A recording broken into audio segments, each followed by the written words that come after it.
के बाद भी आपने कोई अन्य मुख्य किरदार नहीं चुना था और आपने शादी मुबारक शो में प्रीति का किरदार क्यों चुना? सात फेरे के दौरान ही मेरी शादी हुई थी और मैं चाह रही थी कि अब थोड़ा सा ब्रेक ले लूँ क्योंकि सीरियल करने में बहुत वक्त उसे देना पड़ता है। तो मैं थोड़ा सा ब्रेक लेके अपनी फैमिली पे कंसंट्रेट करना चाह रही थी। तो ये डेलिबरेट चॉइस था कि अब कुछ देर तक मैं कोई मुख्य किरदार ना करूँ। तो इसलिए मैंने एक सबैटिकल ब्रेक लिया था सात फेरे के बाद।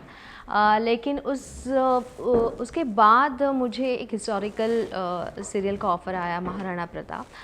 तो वो मैंने इसलिए किया क्योंकि हिस्ट्री मेरा पैशन है, मेरा फैसिनेशन है और मुझे बहुत मेरी चाहत थी कि मैं एक हिस्टोरिकल कुछ करूं, और तभी मुझे उस सीरियल का ऑफ़र आया और मैंने तब महाराणा प्रताप किया। और उसके बाद मेरी बेटी पैदा हुई और तो बाकी के 3 साल तो मैं उसी में थी। और अब शादी मुबारक कर रही हूँ। उसकी वजह एक ये है कि प्रीति का किरदार जो मुझे बहुत ही लुभावना लगा, क्योंकि ये एक ऐसी औरत है जो शायद ये कैरेक्टर प्ले करने में मुझे इतना मतलब अच्छा लगेगा, क्योंकि it is not a typical character. अब तक शायद ये स्टोरी शायद ही हुई होगी मेरे ख्याल से टेलीविज़न पर।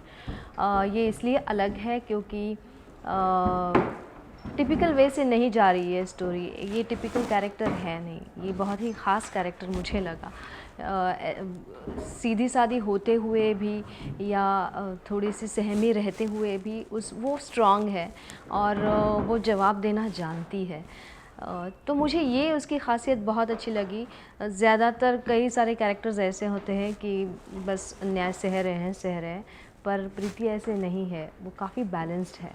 तो ये मुझे बहुत अच्छा लगा। And it is very difficult to play such kind of a role, क्योंकि वो जो थिन लाइन रहती है कि बहुत ही बेचारी और एकदम स्ट्रांग ना होते हुए भी, या भी बदतमीज़ ना होते हुए भी, रूड ना होते हुए भी वो अपना स्टैंड अच्छे से लेना जानती है।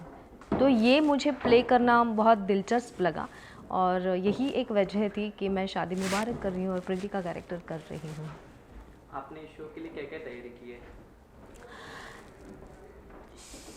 प्रीति के कैरेक्टर को करने के लिए तैयारी वैसे अगर कहा जाए तो कुछ ख़ास नहीं, क्योंकि ये काफ़ी मुझे लगता है कि बहुत रिजेंबल करता है राजश्री से।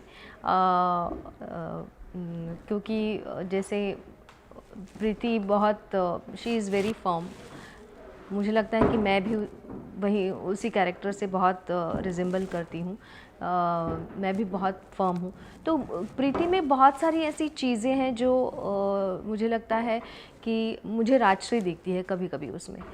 तो इसलिए मुझे लगता है कि ये कैरेक्टर मुझे बहुत अपना लगता है। आपके एक्टिंग करियर में आपका इंस्पिरेशन कौन रहा? एक्टिंग का फैसिनेशन या एक्टिंग की चाहत मुझे लगता है मुझे नूतन जी की फ़िल्में या स्मिता पाटिल की फ़िल्में देखकर हुई है।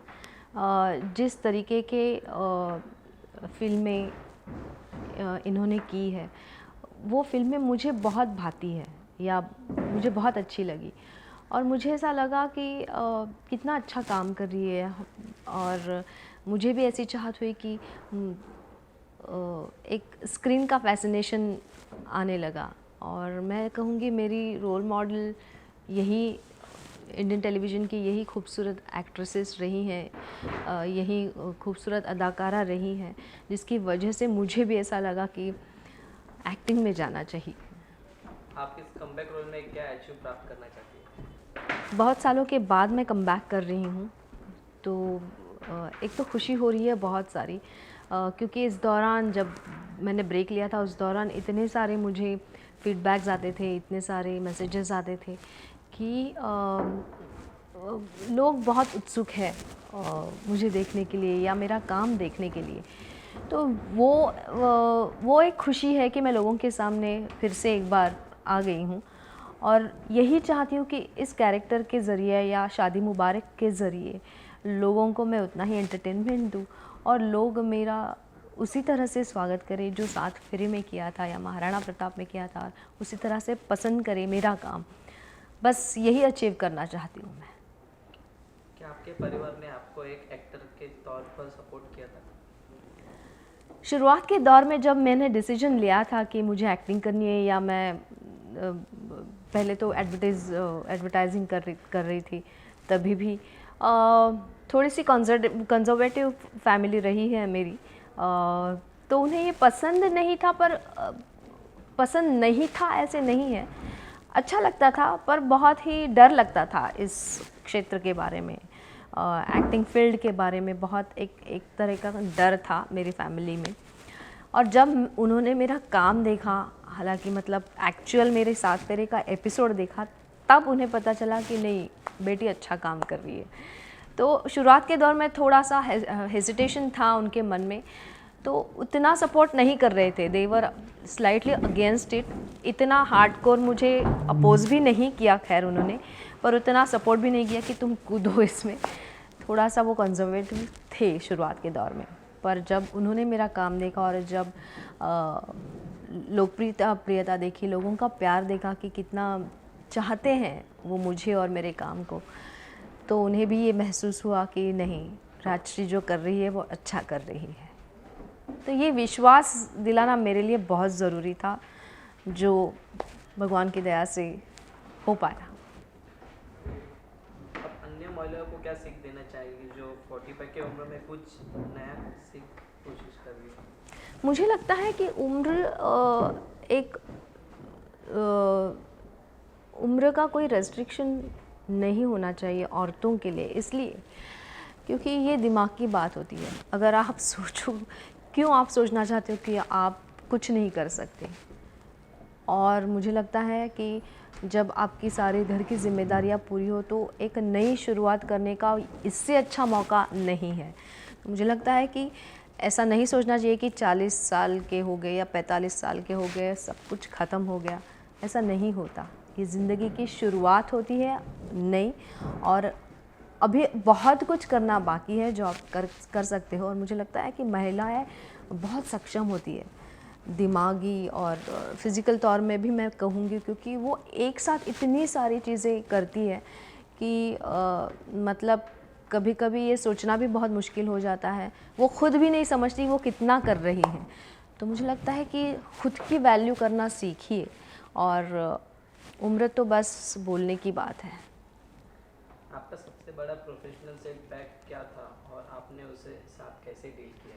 अब मैं वापस कर रही हूँ तो वो भी मेरा ही डिसीजन है कि और प्रोफेशनल तौर पे मुझे लगता है कि मैं बहुत ही कंटेंट रही हूँ और बहुत सेटिस्फाइड रही हूँ रोल्स को लेके। जो भी मुझे करना था, मतलब सात फेरे कहो या महाराणा प्रताप कहो, ये किरदार करते हुए मैं खुद एंजॉय कर रही थी और मुझे बहुत ही सेटिस्फैक्शन मिला है। और मैं उम्मीद करती हूँ कि शादी मुबारक से भी मुझे वही खुशी मिलेगी और मिल रही है। प्यारे दर्शकों को क्या कहना चाहेंगे? सभी दर्शकों को यही कहूँगी कि राजश्री को जिस तरह से आज तक आपने प्यार दिया है, उसके सारे कैरेक्टर्स को जिस तरह से आपने सराहा है, उम्मीद करती हूँ और प्रार्थना करती हूँ कि आप शादी मुबारक को भी उतना ही प्यार दीजिए और प्रीति के काम को, राजश्री के काम को उतनी ही सराहना मिले। Thank you so much.